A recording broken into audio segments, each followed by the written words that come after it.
Bismillahirrahmanirrahim. Assalamualaikum warahmatullahi wabarakatuh. Perkenalkan, nama saya Siti Hadijah Zahra, NIM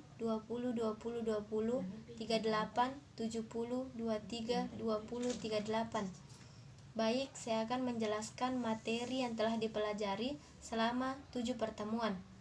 Yang pertama, pengertian sosiologi.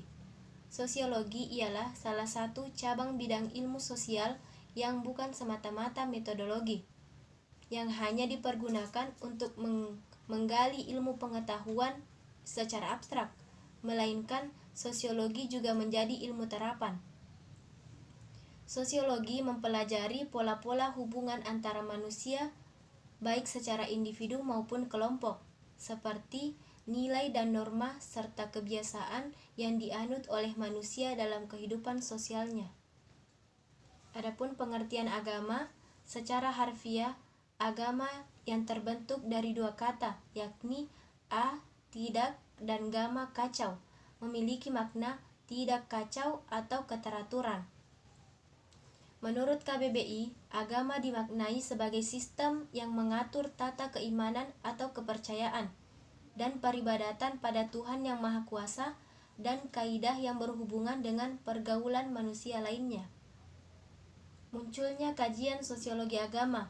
Yang pertama, minat kepada fenomena agama sudah mulai tumbuh sekitar pertengahan abad ke-19 oleh sejumlah sarjana barat. Yang kedua, permulaan munculnya narasi-narasi sosiologi agama yang lebih ilmiah baru muncul beberapa dekade yang kemudian sekitar tahun 1900.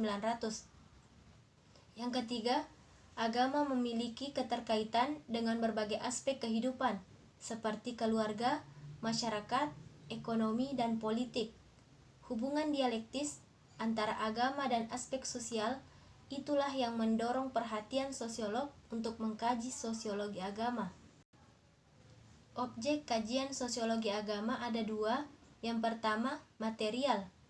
Pokok kajian sosiologi agama adalah manusia sebagai makhluk sosial bagian dari masyarakat, dan agama sebagai salah satu unsur penting dalam membentuk realitas sosial. Yang kedua, formal. Sosiologi agama tidak hanya melihat bagaimana bekerjasamanya norma-norma agama dalam masyarakat, tetapi juga kesadaran-kesadaran kohesif kelompok religius yang mempunyai pola sosial tertentu. Kronologi perkembangan sosiologi agama fase awal. Auguste Comte menjelaskan tahapan perkembangan masyarakat evolusionistik, positivistik, dan karyanya Positif Filosofi. Ia memaparkan bahwa gejala alam dan sosial manusia akan melewati 3 tahap, salah satunya jenjang teologi. Karl Marx merampungkan karyanya yang kemudian dikenal sebagai Economic and Philosophic Manuscript of 1844.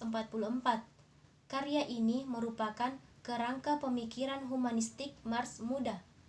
Marx pun mempunyai minat terhadap keagamaan, tetapi orientasinya jauh lebih kritis. Max Weber mengaitkan idenya tentang Calvinisme dan munculnya Aaron Cake dalam karyanya The Protestant Ethic and Spirit of Capitalism. Bahkan banyak karya Weber juga dicurahkan untuk semua agama-agama. Dalam karya Elementary Form of the Religious Life, Emil Durkheim menunjukkan bukti-bukti antropologis guna mendukung argumennya bahwa pengalaman religius merupakan fondasi tatanan sosial. Sosiologi dan sosiologi agama.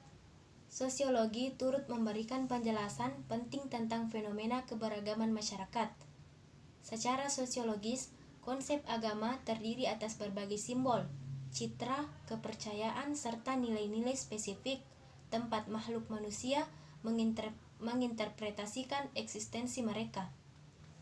Sosiologi memandang agama sebagai suatu isu yang berkaitan dengan kepercayaan, dan para sosiolog berupaya mengkaji fakta-fakta empiris di baliknya. Sosiologi mempelajari dampak kepercayaan agama terhadap kehidupan manusia, yang menganalisis mengenai bagaimana interrelasi agama dengan sistem-sistem sosial.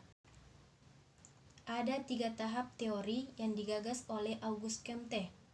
Yang pertama, tahap teologis, menjadi karakteristik dunia sebelum era 1300. Dalam periode ini, sistem gagasan utamanya menekankan pada keyakinan bahwa kekuatan adikodrati, tokoh agama, dan keteladanan kemanusiaan menjadi dasar segala sesuatu. Yang kedua, tahap metafisik, terjadi kira-kira antara 1300 sampai 1800. Era ini ditandai oleh keyakinan bahwa kekuatan abstraklah yang menerangkan segala sesuatu, bukannya dewa-dewa personal. Yang ketiga, tahap positifis.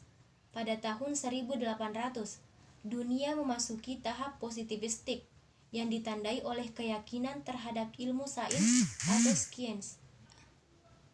Tahap teologis mengacu pada tahap di mana masyarakat mencari pemecahan persoalannya dengan mencari penjelasan oleh dewa-dewa atau Tuhan. Jika dikaitkan dengan sosiologi agama, yaitu upaya untuk memahami kepercayaan penganut agama yang berhubungan dengan cara pandang atas dunia, praktik sosial keagamaan, identitas kelompok keagamaan, interpretasi diri atas nilai-nilai agama. Adapun pengertian pendekatan struktural. Pendekatan struktural fungsionalisme ialah teori yang mengemukakan tentang keseimbangan sosial yang terjadi di dalam kehidupan bermasyarakat. Pengertian pendekatan konflik ialah serangkaian aksi dan relasi yang dilakukan oleh para pelaku konflik atau pihak ketiga secara manual, secara rasional dan seimbang untuk pengendalian situasi dan kondisi, perselisihan atau pertikaian yang terjadi antara beberapa pihak. Pengertian pendekatan interaksionis ialah teori yang memiliki asumsi bahwa manusia membentuk makna melalui proses komunikasi. Itulah tadi materi yang sempat saya sampaikan. Kurang dan lebihnya mohon dimaafkan. Wassalamualaikum warahmatullahi wabarakatuh.